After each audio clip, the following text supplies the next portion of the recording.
So mortgage rates just hit a 12-year high at 5.25%, and they are rising rapidly. I had just refinanced my house back in January and I got 3.25%, and now they are up to 5.25. So let's talk about it. What can you do if you're thinking about selling? What should you do if you're thinking about buying? So let's talk about if you're thinking about buying. If you haven't locked in already, you definitely want to consider locking in ASAP to your rate, as they're expecting these rates to continue to rise as the Fed tries to stop inflation and everything going on with the war in Ukraine and the supply chain issues. I don't know why, but they're just going to continually keep raising this interest rates. But the thing is, it is still a seller's market. There's a very low inventory out there. But as a real estate agent here in Northern Virginia, I will tell you, the last 2 or 3 weeks, I have noticed a lot more houses coming on the market as some sellers are trying to capitalize in the spring market here and get top dollar as soon as they can. I also used to see about 10 to 20 offers coming in at a time on one property, and now we're seeing 2 to 3, which is still a strong seller's market. So look, if you're thinking about buying, you got to keep in mind the rate change from 3% all the way up to 5.25 on a $400,000 house. It's going to cost you an extra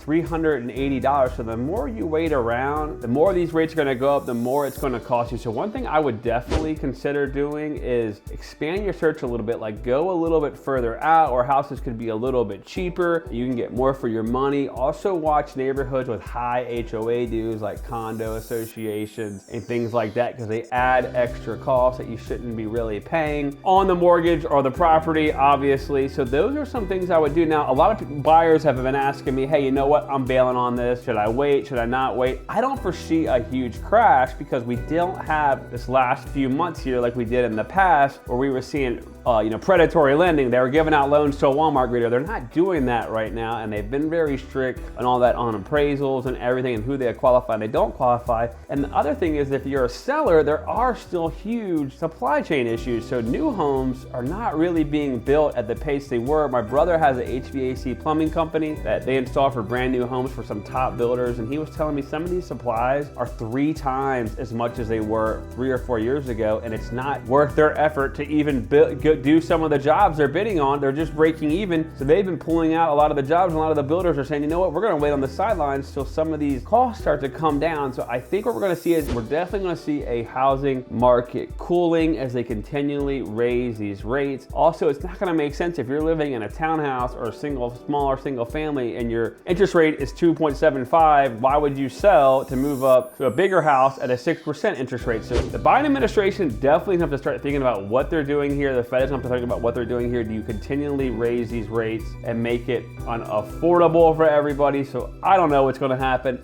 Who knows? But if you're a buyer, I definitely still would consider writing an offer, getting out there, but definitely be a little bit more pickier. Don't feel like you got to rush and overbid everything. And if you're a seller, hey, you know what? If you're trying to get top dollar, you might want to start considering doing it now, because in the summer months and all that, we don't know what the future lies here with everything going on and all these crazy changes in the world. So definitely comment below what your current rate is or what you guys are thinking about doing. And if you have any other questions or need any other advice on this, I'll see you at the top or from the top.